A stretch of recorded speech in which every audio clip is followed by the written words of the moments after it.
Alright, so here we're going to continue on with 2.5. We want to better understand how to find zeros. Again, what we're focusing on is without a calculator. Obviously with a calculator we can use that to help us find zeros. But without a calculator we want to understand a little bit more about the actual math behind how we can find zeros. So we're going to start by learning about Descartes' rule of signs.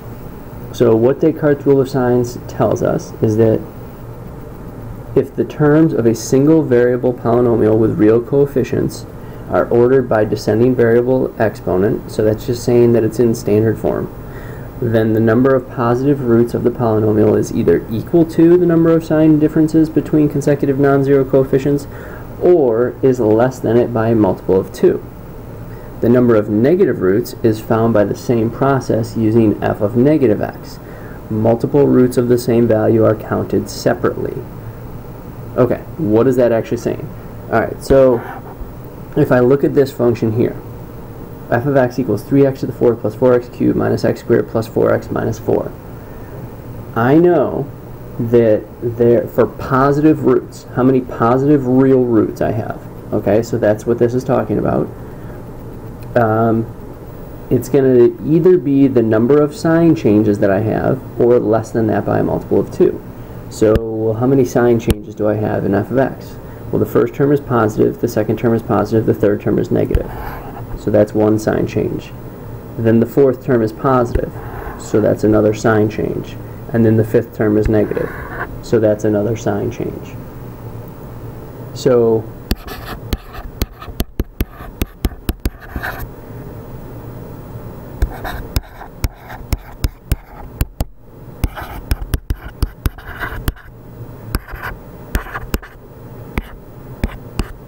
for positive roots, I know that I have either 3 positive roots or I have 1 positive root. And again, we're talking about real roots here. Notice one thing that's nice about this is it tells me that I don't have none. I have at least 1 positive real root. Then for negative roots, we want to look at f of negative x. So what is f of negative x? Well, f of negative x is going to be 3x to the 4th minus 4x cubed minus x squared minus 4x minus 4. So now I want to look at sign changes here. Well, the first term is positive, the second term is negative. That's a sign change. There are no other sign changes.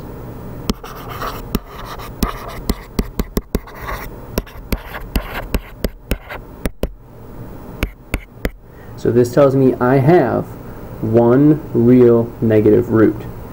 So again, that's nice that I know that it does exist. Now, that might not be a rational number, but it's real at least. So that would show up on my calculator if I was to graph this.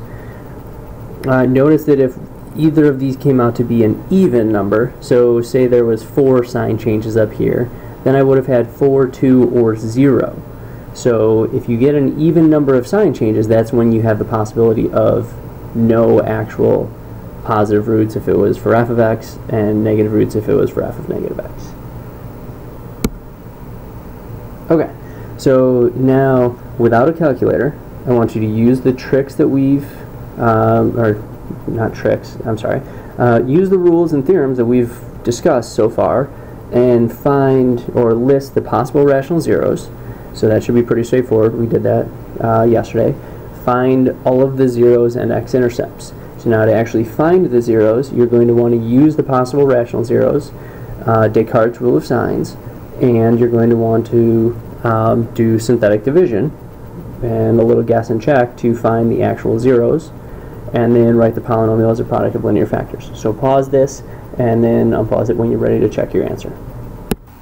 Okay, so hopefully you got that the zeros are x equals I, x equals negative I, x equals negative 2, and x equals 2/3. Therefore the x-intercepts are negative 2, 0, and 2/3, 0, and the linear factors are x plus I, x minus I, x plus 2, and 3x minus 2.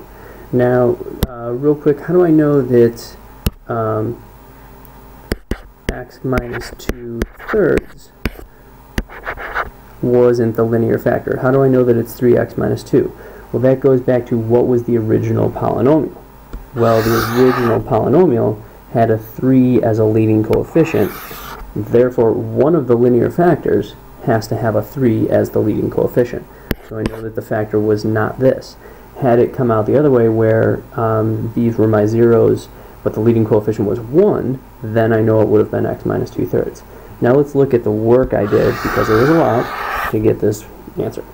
So the possible rationals are plus or minus 1, plus or minus 2, plus or minus 4, plus or minus 1/3, plus or minus 2/3, plus or minus 4/3. So I actually have 12 possible rational zeros. We know from the previous slide, from Descartes' rule of signs, that there are either 3 or 1 possible positive roots, and there is 1 negative root. Okay, so where do I start? Well, I'm going to start with 1, because that's an easy number to work with. So I did my synthetic division with 1, and I got a remainder of 6. Remember that this is important because it tells me that the point 1,6 does exist on the graph. I did synthetic division with 2. It's another nice number, easy to work with. This became the point 280. This is much higher than 6. They're both positive, so I can tell that I'm probably going in the wrong direction. So I want to be closer to 0. 80 is very far away, so I tried -1. So when I did -1, I got the point -1, -10. This is really important. This tells me now, from the intermediate value theorem, that a 0 must exist between -1 and 1, because -1 gave me -10, +1 gave me +6. So there has to be a 0 in between. So now the only two that I can try are 1/3 and 2/3. Those are the only two possible rationals that I had between -1 and 1. That would be, I'm sorry, I'm still trying to do positive. I could do -1/3 and -2/3 as well. But since I know there's either 3 or 1 positives, I'm sticking with the positives. So I tried 1/3. That still gave me a negative y value. Therefore, I know from the intermediate value theorem that a 0 must exist between 1/3 and 1. So now when I do 2/3, bam, I get my 0. Great. Now I have this cubic polynomial. Fortunately, this factors. So I factored this by grouping, and this gave me my x equals plus or minus I, and my x equals -2. Here is my 1 negative real root. We ended up with 1 positive real root as opposed to 3. Remember, those were our 2 possible choices. So then we get our zeros, our x-intercepts, and our linear factors. You can see that that is an incredibly tedious process, and it could have been even longer, but that's what you have to do if you don't have a calculator to help you. Alright, so a couple more things to go over now. So complex zeros occur in conjugate pairs. That's something we want to make sure we understand. We have talked about that already. That's come up in some of our other problems, but now we're going to formally define it. So let f of x be a polynomial function that has real coefficients. If a plus bi, where b does not equal 0, is a 0 of the function, the conjugate a minus bi is also a 0 of the function. The key thing here is that the polynomial has real coefficients. So this is not true if the polynomial does not have real coefficients. Factors of a polynomial. Every polynomial of degree n greater than 0 with real coefficients, so again, real coefficients, can be written as the product of linear and quadratic factors with real coefficients where the quadratic factors have no real zeros. So notice that if we look at this last example, I could have written this as, instead of x plus I, x minus I, as the x squared plus 1. And that's how I could have gotten, so I could have written this as x squared plus 1 times x plus 2 times 3x minus 2. And that would satisfy the factors of a polynomial requirement here, where the quadratic factors did not have real zeros. Okay, so now let's put this as a test. I want you to find a polynomial with real coefficients given the following zeros: 0, -1, and -2i. There are many correct answers. There is one easiest answer, though. So pause the video and come back when you... Okay, so if we know these zeros, I know x equals 0, x equals -1, x equals -2i, and x equals 2i have to be zeros. I know because I need real coefficients, the conjugate of the complex number has to also be a 0. So then I can write these as factors. If x equals 0, then x is my factor. X equals -1, then x plus 1 is a factor. X equals -2i, then x plus 2i is a factor. And x equals 2i, then x minus 2i is a factor. Multiplying this out, I end up with f of x equals x to the 4th plus x cubed plus 4x squared plus 4x. Again, I could have made this more difficult if I wanted to by putting an exponent on one of these. I would have to be careful with the complex numbers, because if I don't balance it out, then I'm going to end up with complex coefficients. Okay, here's another example. I want you to find all the zeros of f of x equals x to the 4th minus 3x cubed plus 6x squared plus 2x minus 60, given that 1 plus 3i is a zero of the function. So I'm telling you that's true. Either well, hopefully I'm not lying. So pause the video and come back when you have all of the zeros. Okay, hopefully you got that the zeros are 3, -2, 1 plus 3i, and 1 minus 3i. Now let's look at how I got that in case you got lost or confused or got something else. So if I know x equals 1 plus 3i is a 0, I know this has real coefficients, therefore I know x equals 1 minus 3i is also a 0. So I wrote these as factors. I multiplied them together to get the quadratic x squared minus 2x plus 10. So that also is a factor of this 4th degree polynomial. So then I did long division. Now when I did the long division, you can see my work here, I ended up with x squared minus x minus 6 as a quotient. I had 0 as a remainder, so that means I did this correctly. I can factor x squared minus x minus 6 into x minus 3 times x plus 2, set that equal to 0, find my other zeros. Now we also could have done synthetic division with the complex number to start with. That can get a little sketchy sometimes, so I prefer to multiply them together and just do the long division. Okay, so another example. I want you to write this following function as the product of factors that are irreducible over the rationals, then as the product of factors that are irreducible over the reals, and then as a product of linear factors. So pause the video and come back when you have those done. If you're confused on what that means, irreducible over the rationals means that you factored it as much as it can be factored so that every number left is still a rational number.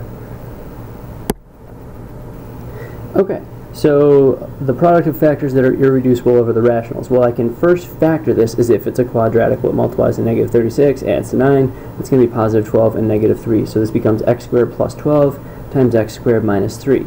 Now I can see both of these are not going to factor anymore into rational numbers. So that's a product of factors that are irreducible over the rationals. Now, irreducible over the reals. Well, this term here can still be factored more with real numbers. So x squared minus 3 can factor into x plus root 3 times x minus root 3. The x squared plus 12 will not give me real numbers, so I just leave that. And then the product of linear factors, well, what are the factors of x squared plus 12? They're going to be x plus 2i root 3 times x minus 2i root 3. And then I still have the x plus root 3 and the x minus root 3. Okay, last example. So a company that produces portable cassette players estimates that the profit for selling a particular model is below, so this, where P is the profit in dollars and X is the advertising expense in tens of thousands of dollars. Using this model, find when the profit will reach $2,500,000. So pause the video and try and figure that out. Use your calculator on this. This is not something I would expect you to do without a calculator. Okay, so essentially this is what the problem is asking us for. Now we could solve this and get it equal to 0, or what I did is I plugged this into my calculator now as two separate functions. I plugged in the original polynomial and I also plugged in 2,500,000. And now what I'm looking for on my graph is the two intersection points.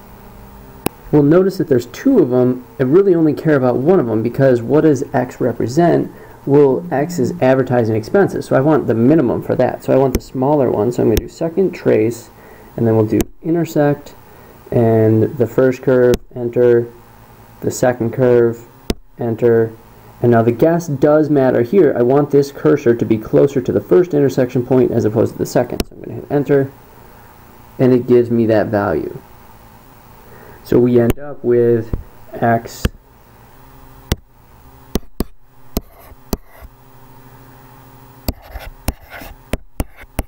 is approximately 38.5, and, or I'm sorry, 38.4, I apologize. And remember that that is in tens of thousands of dollars. So sorry about that. Here's a better way to say it. So X was approximately 38.436, which is approximately $38,436. So to reach a profit of $2,500,000, the least amount of advertising expense should be approximately $38,436. Although we did many examples, here's our conclusion.